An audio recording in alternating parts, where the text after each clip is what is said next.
കർത്താവിൻ്റെ ധന്യനാമം വാഴ്ത്തപ്പെടുമാറാകട്ടെ. യോഹന്നാന്റെ സുവിശേഷം 6-ാം അധ്യായത്തിൻ്റെ 40-ാമത്തെ വാക്യം ആസ്പദമാക്കി പുത്രനെ നോക്കിക്കൊണ്ട് അവനിൽ വിശ്വസിക്കുന്ന ഏവനും നിത്യജീവൻ ഉണ്ടാകണമെന്നാകുന്നു എൻ്റെ പിതാവിൻ്റെ ഇഷ്ടം. ഞാൻ അവനെ ഒടുക്കത്തെ നാളിൽ ഉയർത്തെഴുന്നേൽപ്പിക്കും. നിത്യജീവൻ, എവർലാസ്റ്റിംഗ് ലൈഫ് എന്ന വിഷയമാണ് നമ്മൾ കേട്ടുകൊണ്ടിരിക്കുന്നത്. 4 എപ്പിസോഡ് കഴിഞ്ഞു. ഇത് 5-ാമത്തെ എപ്പിസോഡിലേക്ക് കടന്നിരിക്കുക. പ്രിയമുള്ളവരെ, സത്യവേദ പുസ്തകത്തിലെ ഏറ്റവും പ്രധാനപ്പെട്ട കാതലായ ഒരു വിഷയമാണ് നമ്മൾ ഈ ദിവസങ്ങളിൽ ചിന്തിച്ചു കൊണ്ടിരിക്കുന്നത്. പ്രസംഗങ്ങൾ കണ്ടെയ്നർ കണക്കിന് നമുക്ക് കേൾക്കാൻ കഴിയുന്നു, നമ്മൾ കേൾക്കുന്നുമുണ്ട്. പക്ഷേ പൗലോസ് പറയുന്ന പോലെ സ്തോത്രം, ഏറ്റവും പ്രയോജനമുള്ളത് പ്രവൃത്തി 20-20 ആണെന്ന് തോന്നുന്നു.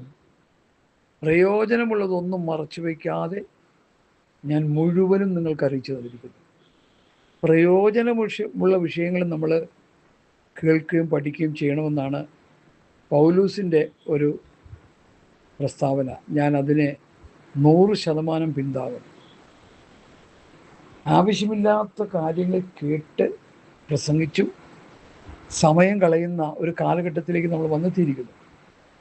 എന്നാൽ കർത്താവിൻ്റെ വരവിന് വേണ്ടി ഒരുങ്ങി നിത്യജീവൻ പ്രാപിക്കാൻ വേണ്ടുന്ന പ്രബോധനങ്ങളും പ്രസംഗങ്ങളും ഉപദേശങ്ങളും നമ്മൾ കേട്ട് ആത്മീകമായി മുമ്പോട്ട് വരുന്നെങ്കിൽ അതാണ് നമുക്ക് ഏറ്റവും അനുഗ്രഹമെന്ന് ടൈറ്റലായിട്ട് ഞാൻ പ്രസ്താവിച്ചു കൊള്ളട്ടെ. യിരെമ്യാ പ്രവചനം 33-ാം അധ്യായത്തിൻ്റെ 3-ാമത്തെ വാക്യം സ്വർഗത്തിലെ ദൈവത്തിൻ്റെ ടെലഫോൺ നമ്പറാണെന്ന് ഞാൻ സാധാരണ പറയാറുണ്ട്. 33-3 യിരെമ്യാ പ്രവചനം 33-3 എന്നെ വിളിച്ചപേക്ഷിക്കുക, ഞാൻ നിനക്ക് ഉത്തരമരുളും. നീ അറിയാത്ത മഹത്തായും അഗോചരവുമായുള്ള കാര്യങ്ങളെ ഞാൻ നിന്നെ അറിയും. അപ്പോൾ കർത്താവിനെ വിളിച്ചപേക്ഷിക്കുക, കർത്താവിനോട് പ്രാർത്ഥിക്കുക, വചന വെളിപ്പാട് കിട്ടാൻ പ്രാർത്ഥിക്കുക, വചനത്തിലൂടെ ആത്മീക മർമ്മങ്ങൾ വെളിപ്പെട്ട് കിട്ടാൻ വേണ്ടി പ്രാർത്ഥിക്കുക. ഞാനതാ ചെയ്യുന്നത്. ഇപ്പോൾ പ്രാസംഗികന്മാരിൽ നിന്നും കേട്ട് പഠിക്കാനാണെങ്കിൽ വലിയ ഗുണവും നിലവാരമുള്ള പ്രസംഗങ്ങളൊന്നും അധികമൊന്നുമില്ല. വളരെ ചുരുക്കം, ഒരു ചെറിയ ശേഷിപ്പ് മാത്രമേ അത് പ്രസംഗിക്കുന്നുള്ളൂ. സിംഹഭാഗവും അല്ലെങ്കിൽ നല്ലൊരു ശതമാനവും ആർക്കും ഒരു പ്രയോജനമില്ലാത്ത കാര്യങ്ങളാണ് ഇന്നത്തെ ന്യൂ ജനറേഷൻ പാസ്റ്റർമാരും അവരെ ചുറ്റിപ്പറ്റി പലരും പ്രസംഗിച്ചുകൊണ്ടിരിക്കുന്നത്. ഇതുകൊണ്ടുള്ള ഗുണം എന്താണെന്ന് ചോദിച്ചാൽ, പാസ്റ്റർമാർക്ക് മെച്ചമുണ്ട്. അവർക്ക് ഭൗതികമായിട്ട് ഇഷ്ടംപോലെ നന്മകളൊക്കെ കിട്ടാൻ സാധ്യതയുണ്ട്. പക്ഷേ കേൾക്കുന്നവർക്ക് അവരുടെ ക്രിസ്ത്യ ജീവിതം തകർന്ന് തരിപ്പണമായിക്കൊണ്ടിരിക്കുന്നു എന്നാണ് ഞാൻ പ്രസംഗിച്ചുകൊണ്ടിരിക്കുന്നത്. ഞാൻ ഈ പറയുന്ന വിഷയങ്ങളോട് വിയോജിപ്പുള്ളവർ കാണുമായിരിക്കാം, യോജിക്കുന്നവർ കാണുമായിരിക്കാം. പക്ഷെ ഞാൻ ലോജിക്കലായിട്ടും സത്യസന്ധമായ കാര്യങ്ങളാണ് ഞാൻ പറഞ്ഞുകൊണ്ടിരിക്കുന്നത്. എന്നെ തിരുത്താൻ മാന്യ ശ്രോതാക്കൾക്ക് പൂർണ്ണമായിട്ടും സ്വാതന്ത്ര്യമുണ്ട് എന്ന ഇത്തരണത്തിൽ ഞാൻ പ്രസ്താവിക്കട്ടെ. അപ്പോൾ പറയുന്ന കാര്യങ്ങൾ, ശുശ്രൂഷിക്കുന്ന കാര്യങ്ങൾ, പ്രസംഗിക്കുന്ന കാര്യങ്ങൾ പലതും ഒരു ഗുണനിലവാരമില്ലാത്തതാണ്. സ്തോത്രം. ഞാൻ അതിൻ്റെ വിശദാംശങ്ങളിലേക്കൊന്നും പോകുന്നില്ല. ഈ നിത്യജീവൻ എന്നുള്ള വിഷയം ഒന്ന് കൺക്ലൂഷൻ ചെയ്യണം, 1-2 എപ്പിസോഡ് കൂടി. അതിലേക്ക് ഞാൻ അതുകൊണ്ട് പെട്ടെന്ന് വരികയാണ്. ഇവിടെ കേൾക്കുന്നത്, എന്നെ വിളിച്ചപേക്ഷിക്കാൻ ഞാൻ നിനക്ക് ഉത്തരമരുളും. നീ അറിയാത്ത മഹത്തായും അഗോചരമായുള്ള കാര്യങ്ങളെ ഞാൻ നിന്നെ അറിയിക്കും. കർത്താവിനെ വിളിച്ചപേക്ഷിക്കാൻ, കർത്താവിനോട് പ്രാർത്ഥിക്കാൻ അവിടെ പറയുന്നത്. ഇത് പെന്തക്കോസ്തിൽ പ്രാർത്ഥിക്കുന്നതിനാ?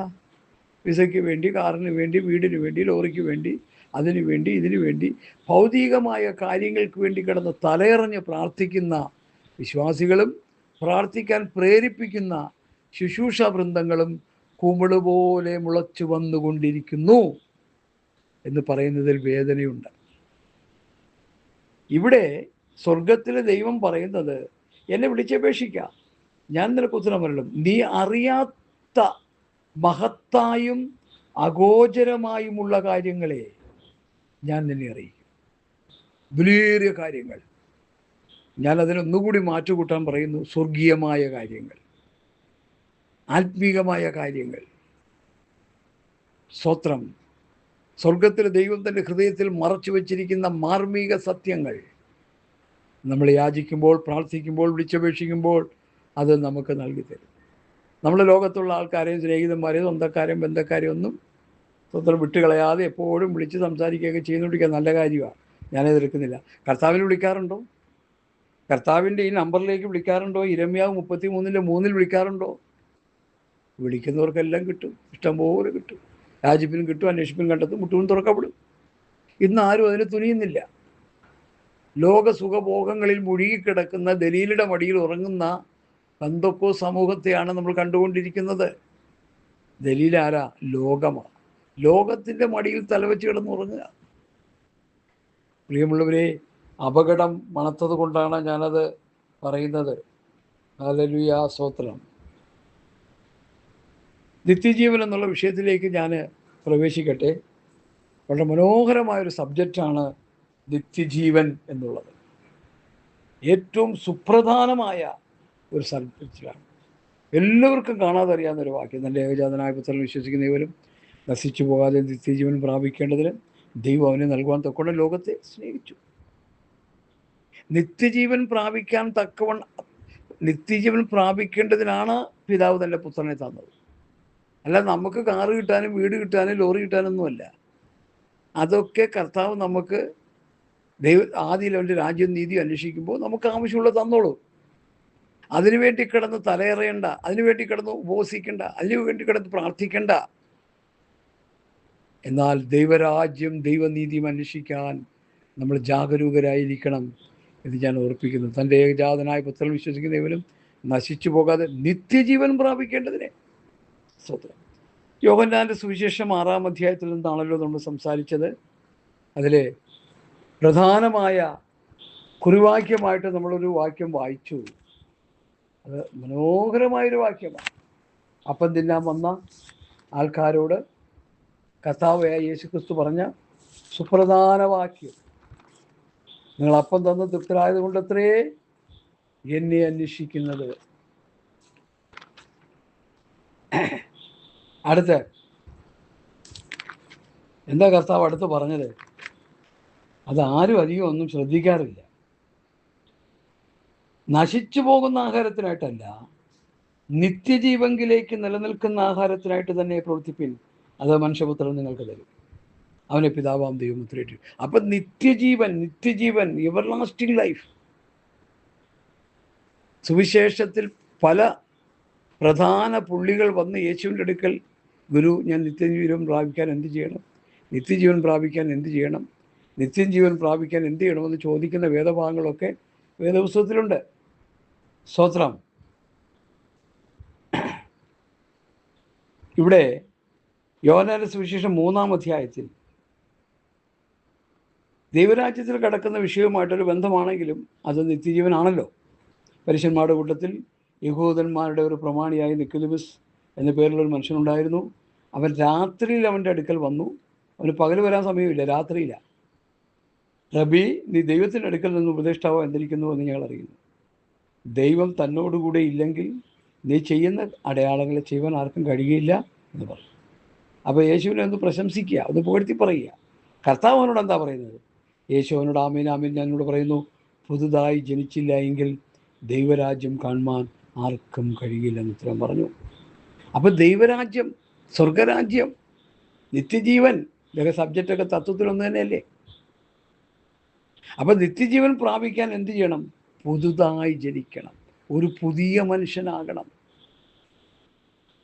സത്യത്തിൻ്റെ ഫലമായ നീതിയിലും വിശുദ്ധിയിലും ദൈവാനുരൂപമായി സൃഷ്ടിക്കപ്പെട്ട പുതിയ മനുഷ്യൻ, ദൈവാനുരൂപമായി സൃഷ്ടിക്കപ്പെട്ട, ദൈവത്തിൻ്റെ രൂപം, ദൈവത്തിൻ്റെ സാദൃശ്യം, ദൈവത്തിൻ്റെ സ്വഭാവം, സത്യം, നീതി, പരിജ്ഞാനം, വിശുദ്ധി, സ്നേഹം ആദിയായ ദൈവിക സ്വഭാവ ഗുണങ്ങളുള്ള ഒരു പുതിയ മനുഷ്യനാകണം ദൈവരാജ്യം പ്രാപിക്കുവാൻ, നിത്യജീവൻ പ്രാപിക്കുവാൻ. ഇത് നമ്മൾ നന്നായിട്ട് ഓർത്തുകൊള്ളണം.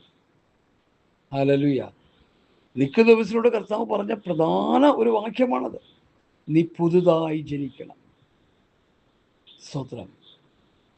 പുതുതായി ജനിച്ചാൽ മാത്രമേ ദൈവരാജ്യത്തിൽ കടക്കുകയുള്ളൂ, അർത്ഥാൽ നിത്യജീവനിലേക്ക് പ്രവേശിക്കാൻ പറ്റുകയുള്ളൂ എന്ന് കർത്താവ് അവനോട് ശക്തമായിട്ട് പറയാനിടയായി തീർന്നു.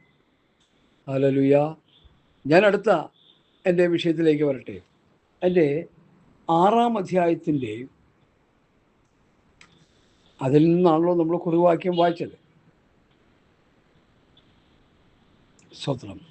അതിൻ്റെ ഏറ്റവും പ്രധാനപ്പെട്ട വേദഭാഗങ്ങളിലേക്ക് ഞാൻ 6-ന്റെ 47 മുതലുള്ള വാക്യങ്ങളിലേക്ക് ഞാൻ വരുന്നു. ആമേൻ ആമേൻ ഞാനോട് പറയുന്നു, വിശ്വസിക്കുന്നവന് നിത്യജീവനുണ്ട്, ഞാൻ ജീവൻ്റെ അപ്പമാകുന്നു. നിങ്ങളുടെ പിതാക്കന്മാർ മരുഭൂമിയിൽ മന്ന തിന്നിട്ടും മരിച്ചുവല്ലോ. ഇതോ തിന്നുന്നവൻ മരിക്കാതിരിക്കേണ്ടതിന് സ്വർഗത്തിൽ നിന്ന് ഇറങ്ങി വന്ന അപ്പം ഞാനാകുന്നു. സ്വർഗത്തിൽ നിന്ന് ഇറങ്ങി വന്ന ജീവനുള്ള അപ്പം ഞാനാകുന്നു. ഈ അപ്പം തിന്നുന്നവൻ എന്നേക്കും ജീവിക്കും. ഞാൻ കൊടുപ്പാനിരിക്കുന്ന അപ്പം ലോകത്തിൻ്റെ ജീവന് വേണ്ടി ഞാൻ കൊടുക്കുന്ന എൻ്റെ മാംസമാകുന്നു. ആകയാൽ യഹൂദന്മാർ നമുക്ക് തൻ്റെ മാംസം തിന്നേണ്ടതിന് തരുവാൻ എങ്ങനെ കഴിയും എന്ന് പറഞ്ഞു.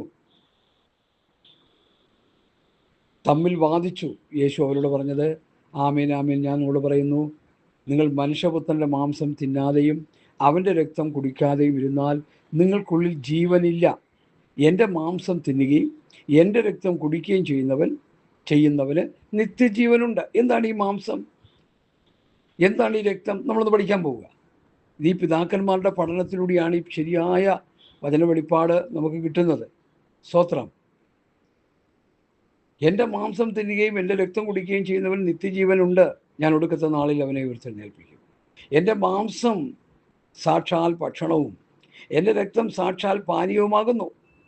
എൻ്റെ മാംസം തിന്നുകയും എൻ്റെ രക്തം കുടിക്കുകയും ചെയ്യുന്നവൻ എന്നിലും ഞാൻ അവനിലും വസിക്കുന്നു. ജീവനുള്ള പിതാവ് എന്നെ അയച്ചിട്ട് ഞാൻ പിതാവ് മൂലം ജീവിക്കുന്നത് പോലെ എന്നെ തിന്നുന്നവൻ എൻ മൂലം ജീവിക്കും. സ്വർഗം നിറങ്ങി വന്ന ജീവൻ്റെ അപ്പം ഞാനാകുന്നു.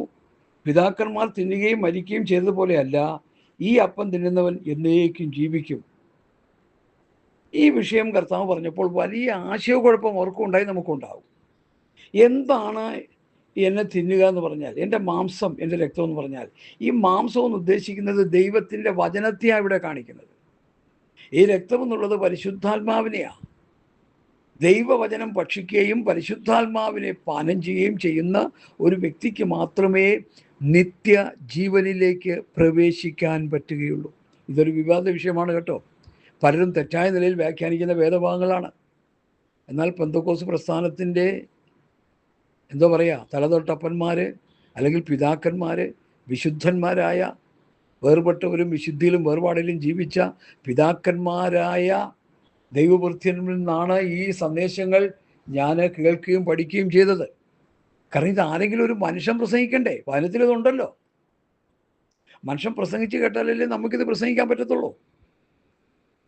അപ്പോൾ ആദരണീയന്മാരായ നിത്യതയിൽ വിശ്രമിക്കുന്ന കർത്താവിൻ്റെ വിലപ്പെട്ട ദാസന്മാരിൽ നിന്നാണ് ഈ പഠനങ്ങൾ എനിക്ക് ലഭിച്ചതെന്ന് ഞാൻ പറയുന്നതിൽ എനിക്ക് വലിയ സന്തോഷമുണ്ട്.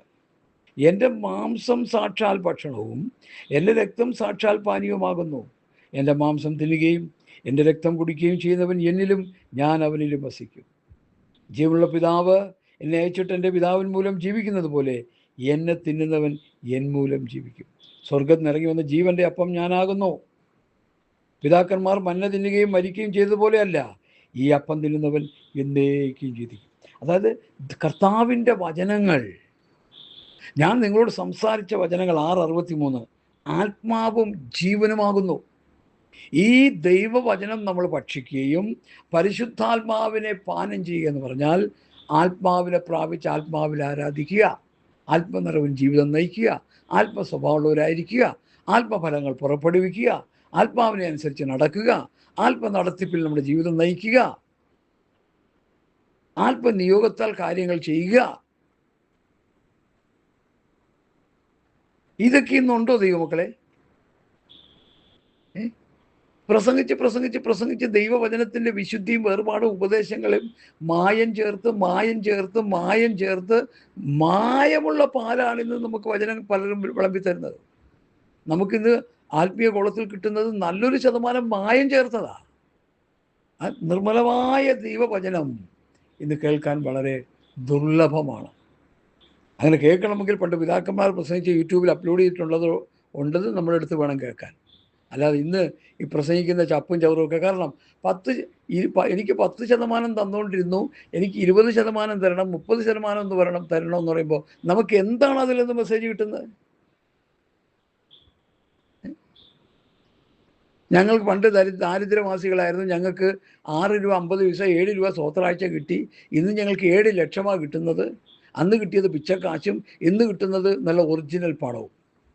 അന്ന് കിട്ടിയത് കയ്യിൽ ഒരു കൈ കൊണ്ട് എണ്ണാനേ ഉള്ളൂ, ഇന്ന് ഞങ്ങൾക്ക് എണ്ണാൻ പറ്റുന്നില്ല, ഞങ്ങൾ മെഷീൻ വെച്ച് എണ്ണുക. ഒരു പാർട്ടി പറയാം 7 മെഷീൻ വെച്ച് എണ്ണുക. അപ്പം നമ്മൾ എവിടെ നിൽക്കുന്നു? പെന്തക്കോസ്ത് സമൂഹം എവിടെ നിൽക്കുന്നു? ക്രൈസ്തവ ഗോളം എവിടെ നിൽക്കുന്നു? ദൈവദാസന്മാരുടെ ദർശനം എവിടെ നിൽക്കുന്നു? എങ്ങോട്ട് പോയി അവരെ? നമ്മുടെ ആത്മീക നിലവാരം എന്ത്? ഇങ്ങനെയുള്ള ദ്രവ്യാഗ്രഹിയുള്ള പ്രസംഗം കേട്ട് ജനത്തിന് എങ്ങനെ ആത്മീയ വളർച്ച കിട്ടും? ആത്മീയ വർധന കിട്ടും? ആത്മീയ നിറവ് കിട്ടും?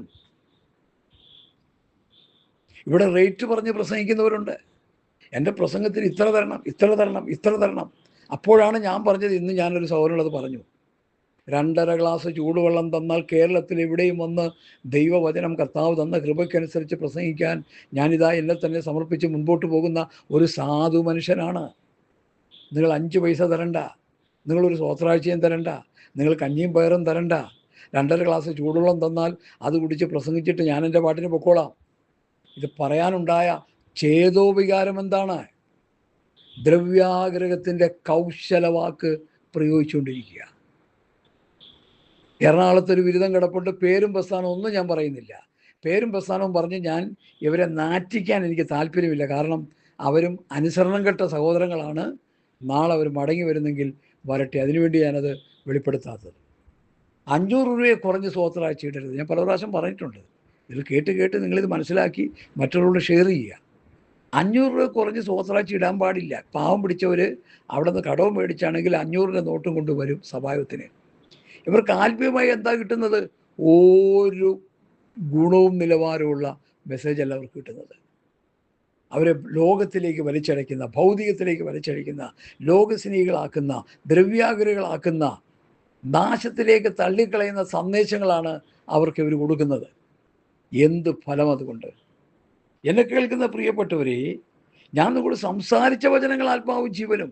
ഈ ദൈവവചനം ആത്മാവിൽ, നമ്മുടെ അകത്തെ മനുഷ്യനെ പോഷണമായ ദൈവവചനം ആത്മാവിൽ ഭക്ഷിക്കുകയും അത് കേട്ടനുസരിക്കുകയും അത് ഭക്ഷിക്കുകയും ജീവിതത്തിൽ പ്രായോഗികമാക്കുകയും ചെയ്യുകയും പരിശുദ്ധാത്മാവിനെ പ്രാപിച്ച് ആത്മാവിനെ ആരാധിക്കുകയും ചെയ്യുമ്പോൾ വചനം ഭക്ഷിക്കുകയും ആത്മാവിനെ പാനം ചെയ്യുന്ന അവസ്ഥയാണെന്ന് ഇനിയെങ്കിലും നമ്മളൊന്ന് മനസ്സിലാക്കിയേ പറ്റൂ. ഹല്ലേലൂയ.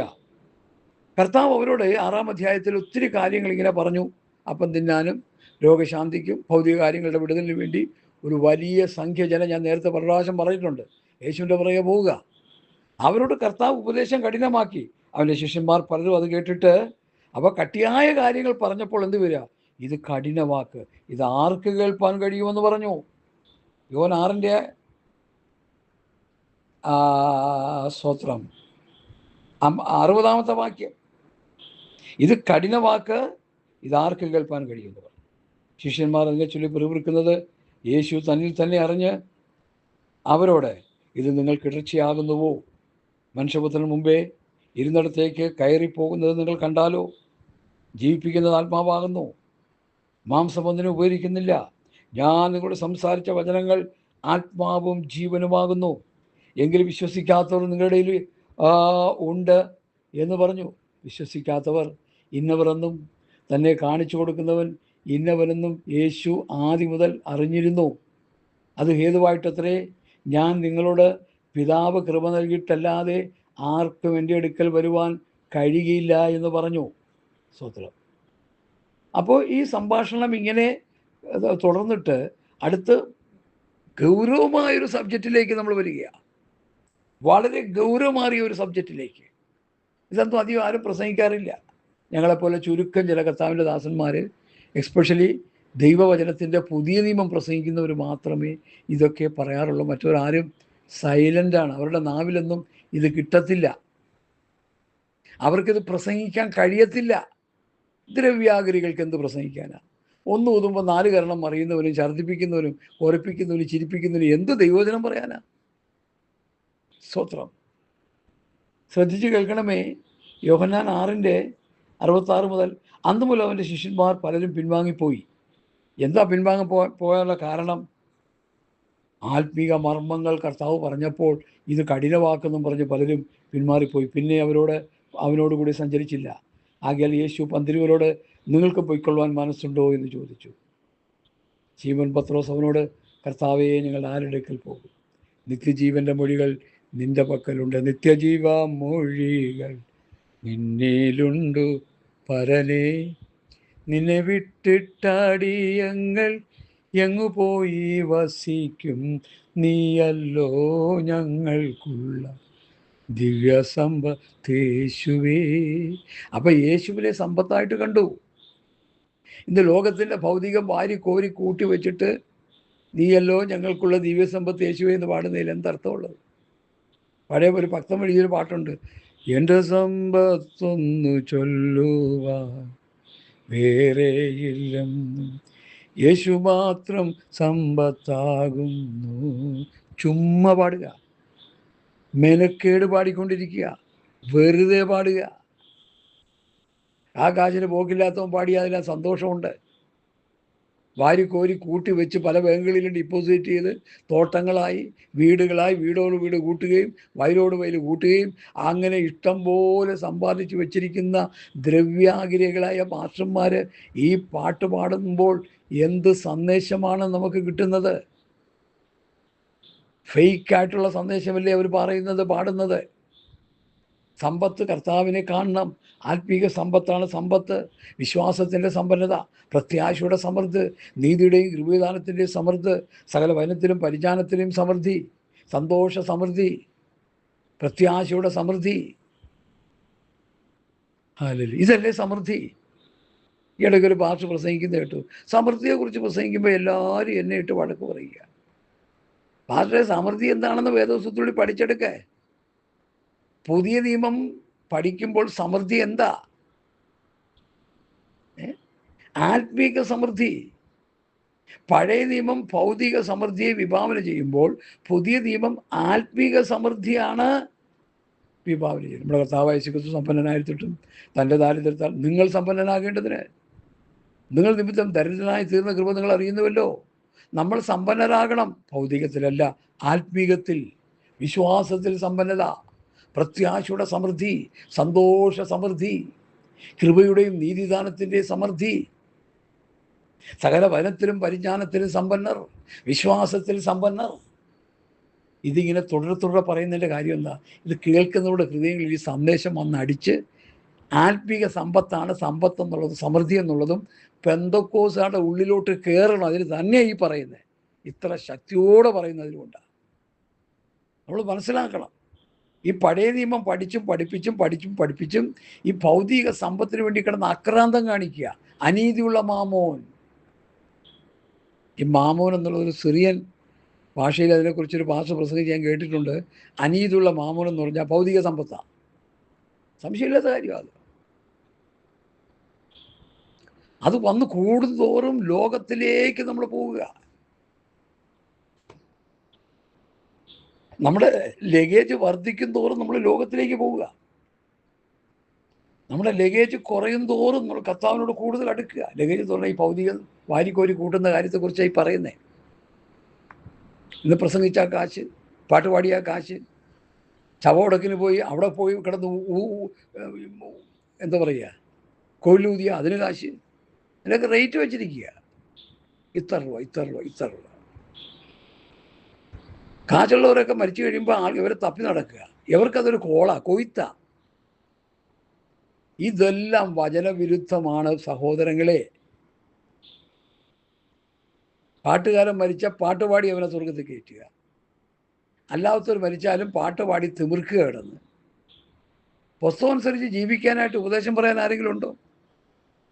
മരിച്ചു കഴിഞ്ഞ് ആത്മാവ് വിശ്രാമ സ്ഥലത്തേക്ക് പോകുന്നു പ്രത്യാശയോടെ സംസാരിക്കാൻ ആരെങ്കിലും ഉണ്ടോ? ചുമ്മാ കിടന്നങ്ങ് പറയുക, മരണമേ നിന്റെ ജയം അവിടെ, മരണമേ നിന്റെ വിഷമുള്ളവിടെ, മരണത്തിൻ്റെ വിഷമുള്ള പാപത്തിൻ്റെ ശക്തിനായ പ്രമാണം. ഒന്ന് പൊരുൾ തിരിച്ചു കൊടുക്കാമോ അതിനെക്കുറിച്ച്? ചുമ്മാ പറഞ്ഞു വിടുക.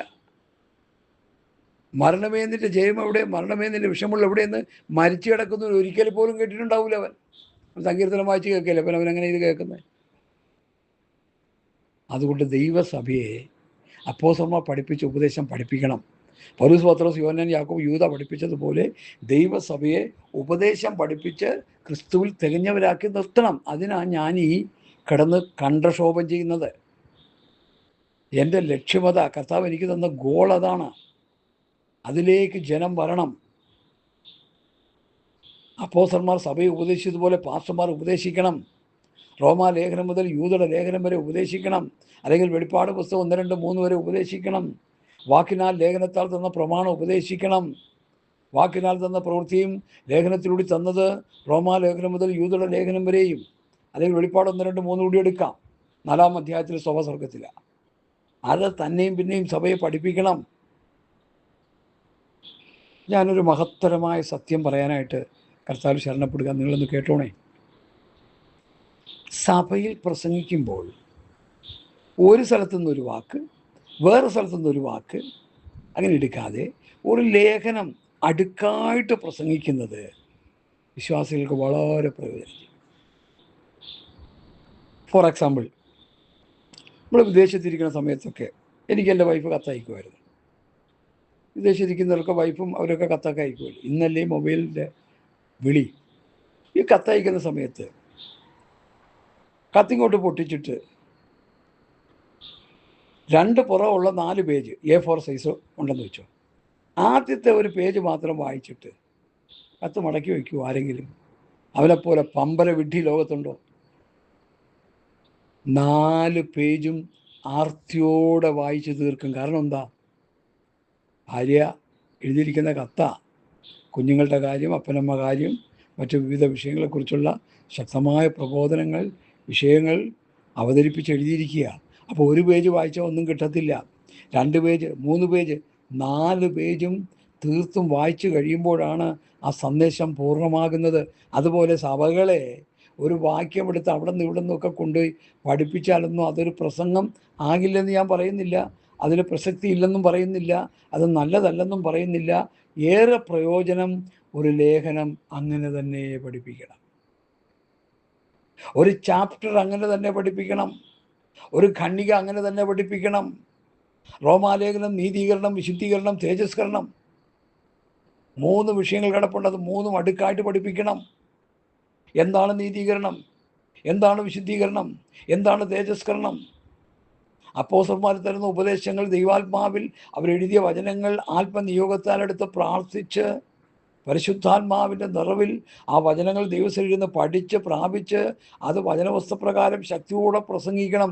എന്നാലേ ജനത്തിന് എന്തെങ്കിലും പ്രയോജനം ഉണ്ടാകത്തുള്ളൂ. ഇന്നത് കാണുന്നില്ലെന്ന് വായി വരുന്ന കോതയ്ക്ക് പാട്ടെന്ന് പറഞ്ഞ പോലെ മനസ്സിൽ തോന്നുന്നു വായി വരുന്നതൊക്കെ വിളിച്ച് പറയുക. പ്രസംഗമെന്ന് പറയും മാർക്കിടുക. ഞാൻ നല്ലപോലെ കൊടുത്ത് ഓട്ടം തിരിച്ച് വിശ്വാസം കാത്തുനിന്ന് ഒരു ബിരുദമെന്ന് പ്രസംഗിച്ചു. 1 ഊതുമ്പോൾ 4 കരണം അറിയുന്ന പുള്ളിയാണ്.